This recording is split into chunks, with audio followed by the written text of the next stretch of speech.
Hello students, welcome back. आज हम लोग बात करेंगे south Asian association for regional cooperation के बारे में।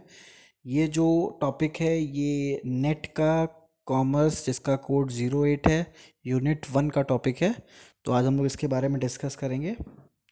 तो क्या है south Asian association of regional cooperation? इसको हम लोग सार्क भी बोलते हैं और ये इसको फाउंड किया गया था 1985 में, और इसका जो हेडक्वार्टर है वो काठमांडू नेपाल में।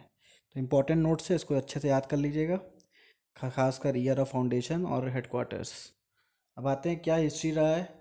The idea of the regional cooperation in the South Asia was firstly mooted in the 1980। The foreign secretary of the seven countries meet for the first time in the Colombo in April 1981. The committee of the whole, which we meet in the Colombo in August 1981, identify the five broad areas and the region cooperation. New areas of cooperation was added in the following year. तो मतलब ये जो इसका idea start हुआ था, ये start हुआ था मई 1980 में। तो 7 कंट्रियां मिलके कोलंबो में उन्होंने मीटिंग किया अप्रैल 1981 में, और उसको और फाइनलाइज किया अगस्त 1981 तक, वो फाइनलाइज किया गया। The South Asian Association of the Regional Cooperation was established with the charter was the form approved on the 8th December 1985 by the headquarters of the state or the government of Bangladesh, Bhutan, India, Maldives, Nepal, Pakistan and Sri Lanka। तो ये सब countries इसकी part थी। तो उसको बढ़िया से याद कर लीजिएगा। बांग्लादेश हो गया, भूटान हो गया, इंडिया, मालदीव्स, नेपाल, पाकिस्तान और Sri Lanka. Afghanistan became a member of SAARC during the 14 SAARC summit. तो 14 सार्क समिट में अफगानिस्तान को इसका मेंबर बनाया गया। ये क्वेश्चन एक बार नेट में आ चुका है। Held in Delhi, India in हाँ, समिट जब इंडिया में हुआ था 2007 में, तब जो समिट हुआ था उसमें ही बनाया गया था। Under 2009, China, Japan and the Republic of Korea, USA, Iran, Mauritius, Australia, Myanmar and European Union have joined as a observer. तो इन्हें एज अ ऑब्जर्वर ज्वाइन किया गया है, इन सब कंट्रीज़ को। SARC provides a platform for the people of the South Asia to work together in the spirit of the friendship, trust, and understanding.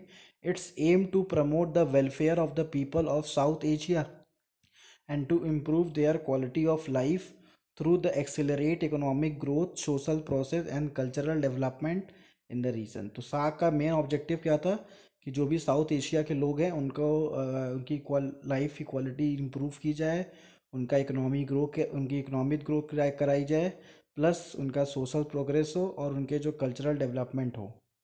During the 15 summit जब हुआ, the head of the state और the government emphasis the importance of maintaining the momentum through clear links of the continuity become the work already underway and the future activities, and recognize the need of SARC to further strengthen its focus on the developing and implementation of regional and sub-regional project in agrees to in areas of priority basis. तो अब जो उसके बाद जो अलग 15 submit हुआ उसमें सबका फोकस ये था कि रीजनल और सब रीजनल प्रोजेक्ट्स पे ध्यान दिया जाए और इसको प्रायोरिटी बेसिस पे इसको ग्रो कराया जाए।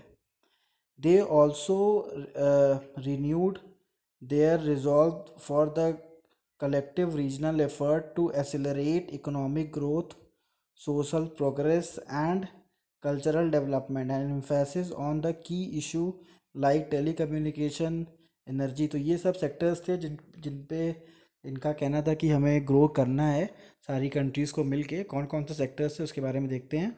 Telecom, energy, climate change, transport, poverty elevation, science and technology, trade, education, food security and tourism. तो ये सब चीज़ों पे, ये सब जो पॉइंट्स थे, इन पे उन्होंने इसको प्रायोरिटी पे लेके इस पे वर्क करने का प्लान किया।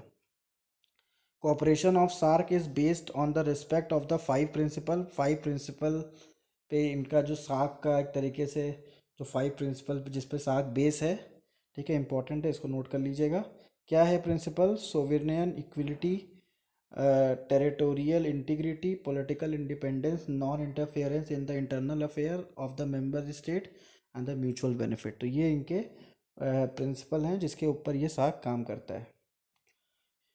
Regional cooperation is seen as a complement on the bilateral and the multilateral relation of the SAARC member state। तो रीजनल कोऑपरेशन की भी ज़रूरत है, ठीक है। तो बायलैटरल तरीके से मतलब दोनों तरीके से हो या फिर मल्टीलेटरल तरीके से हो, तो रीजनल कोऑपरेशन भी इसमें देखा गया है। तो ये रहा हमारा हिस्ट्री। अब आते हैं हम लोग सार्क के सेक्रेटरीट के बारे में बात करेंगे। The SAARC secretariat is based on Kathmandu. Kathmandu में इसका सेक्रेटरीट बेस्ड है। It coordinates and monitor implementation of the activities, prepare for and a service meeting, and serve as a channel of the communication between the association and its member state as well as other regional organization। तो सारा जो वहाँ से channel से ही सारा coordinate होता है, जितने भी इसके रीजनल स्टेट्स हैं, जितने भी इसके मेंबर्स हैं। The Secretariat is headed by the Secretary General, who is appointed for the member state in the alphabetical order for the 3 years term by the SAARC Council of Ministers।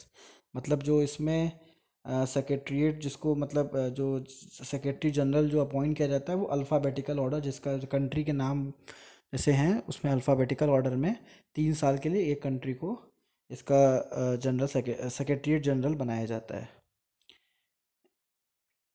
H.E. Dr. Sheel Kant Sharma of India is the current Secretary General of SAARC। तो नाम याद रखिएगा। The secretary general is assisted by the 8 director of the deputation through the member state. तो 8 directors की भी ज़रूरत होती है जो कि मेंबर स्टेट से होते हैं। The SAARC secretariat and the member states observe 8 December as a SAARC of the SAARC charter day. तो ये एक दिन भी अपना सेलिब्रेट करते हैं 8 दिसंबर को, जिसको हम लोग बोलते हैं सार्क चार्टर डे, ठीक है। तो ये देखिए बहुत सारे इंपॉर्टेंट पॉइंट्स आ गए नेट के एग्ज़ाम के लिए, इसको आप लोग हाईलाइट कर लीजिएगा। जैसे ये एक पॉइंट हो गया, प्लस आपका ये चार्टर डे हो गया, ये डेट हो गया 8 दिसंबर। तो ये सब पॉइंट्स इंपॉर्टेंट है, इसको आप लिख लीजिएगा। नेक्स्ट आते हैं structure and decision making process. Decision are taken on the basis of the unanimity, bilateral, and the contentious issues, and excluded from the deliberated of the SARC. Pre- Preparatory meetings were held prior to the first summits in Dhaka। The तो यहाँ पे क्या बता रहा है, जो भी एक तरीके से डिसीजंस लिए जाते हैं वो कंबाइंड तरीके से लिए जाते हैं, आपस में सब डिस्कस करते हैं फिर डिसीजन लिया जाता है, ठीक है। तो पहला समिट जो हुआ था वो ढाका में हुआ था।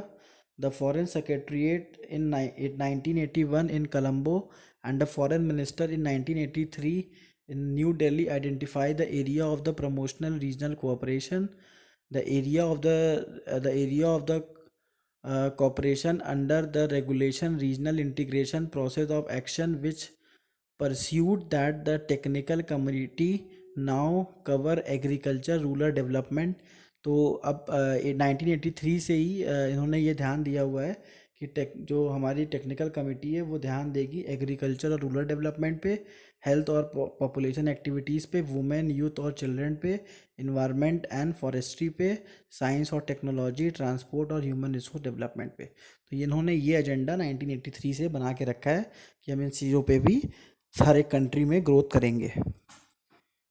Working group have also been established in the area of information and communication technology, biotechnology, tourism and energy। तो मतलब इन्होंने अलग से ग्रुप भी बनाया हुआ है जिसको इंफॉर्मेशन एंड कम्युनिकेशन टेक्नोलॉजी का, प्लस बायोटेक्नोलॉजी का और टूरिज़म एंड एनर्जी का, कि इनको इस सेक्टर को ये सार्क मिलके ग्रोथ करा सकें। नेक्स्ट आते हैं समिट्स के बारे में पढ़ते हैं। Summits there are the highest authority of the SAARC are to be held annually. तो मतलब एनुअली समिट्स होते हैं। The country hosting the summits host the chair of the association. तो जो भी कंट्री इसके समिट को होस्ट करता है उसको चेयर ऑफ एसोसिएशन कहते हैं। Sri Lanka which hosted the 15 summit in Colombo in August 2008 is the current chair of the association.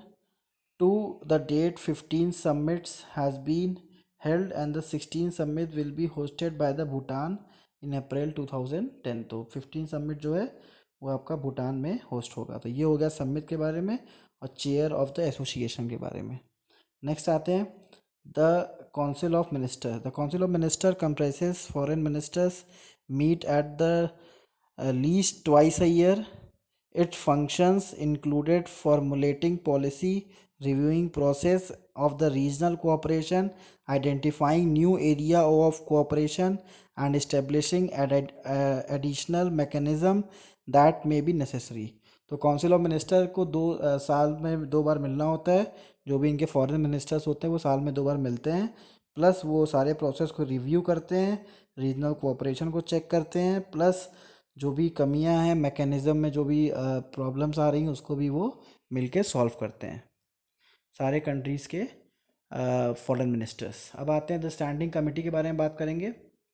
The standing committee comprises of foreign securities monitors and coordinators SAARC program of cooperation approve project including their financing and mobilizing regional and external resources. It meets as often as necessary and report to the Council of Ministers. The date of the committee has the 66 regular and the 5 specialist session. The association also convenes various ministerial level meeting to focus attention on the specific area of common interest. तो इनका कहना क्या है कि जो साफ programme है उसके प्रोजेक्ट्स जो हैं वो साथ में मिलके ये लोग अप्रूव करते हैं, जो भी मेंबर्स नेशन हैं, और साथ ही साथ इनके जो मीटिंग्स होते हैं वो स्पेसिफिक एरिया और कॉमन इंटरेस्ट के बेस पे होते हैं। नेक्स्ट आते हैं they have now become a integral part of the SAARC process. तो अब ये इंटीग्रल पार्ट हो गया है कि कॉमन एरिया पे इनको वर्क करना होता है। Committee on economic cooperation comprises commerce trade secretaries of the member state overseas cooperation in the economic field. So far it held 14 members. The agreement SAARC preferential trade arrangement was signed on 11th April 1993 during the 7th SAARC summit held in Dhaka, Bangladesh, and entering into the force of 7 December 1995। तो इसमें देखिए एक नई चीज़ दिखा रहा है कि committee of economic cooperation, ताकि कॉमर्स और ट्रेड पे ज़्यादा ये इनका फोकस रह सके, तो इन्होंने एक अलग से एग्रीमेंट साइन किया जिसको हम बोलते हैं the agreement of on SAARC preferential trading agreement, जो कि साइन हुआ था 11 अप्रैल 1993 में। ठीक है, और ये कब हुआ था? जब 7वां समिट हुआ था ढाका, बांग्लादेश में।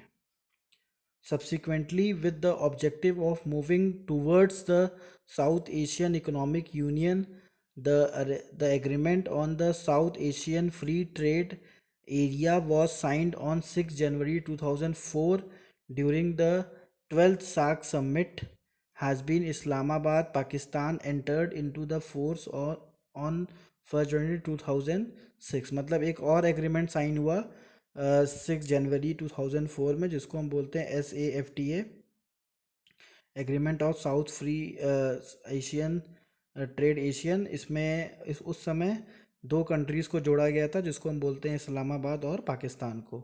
The SAFTA ministerial council is the highest decision making body of SAFTA and is responsible for the administration and the implementation of agreement and all decision agreement made with in the legal framework. मतलब इस particular body को इसलिए बनाया गया था कि जो भी रूल्स रेगुलेशन, जो भी फ्रेमवर्क्स हैं, जो भी रूल्स रेगुलेशन डिसाइड हुए हैं एग्रीमेंट में, उसको सारी कंट्रीज़ फॉलो करें। तो इस बॉडी का काम था कि उस पर्टिकुलर एग्रीमेंट पे ध्यान देना और सारी कंट्रीज़ पे ध्यान देना कि वो लीगल फ्रेमवर्क में काम कर रहे हैं कि नहीं कर रहे हैं।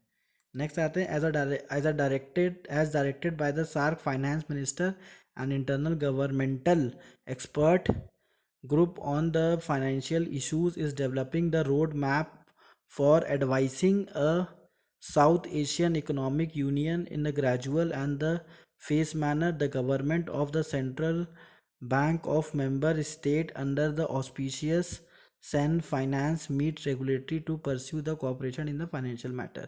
तो एक और एग्रीमेंट साइन किया गया जिसको हम बोलते हैं साउथ एशियन इकोनॉमिक यूनियन का, ठीक है। ये एक तरीके का रोड मैप था ताकि सार्क फाइनेंस को डेवलप किया जाए, ताकि कुछ फंडिंग भी हो सके, ताकि किसी कंट्री की कभी हेल्प करनी हो तो वो भी वो लोग कर सकें।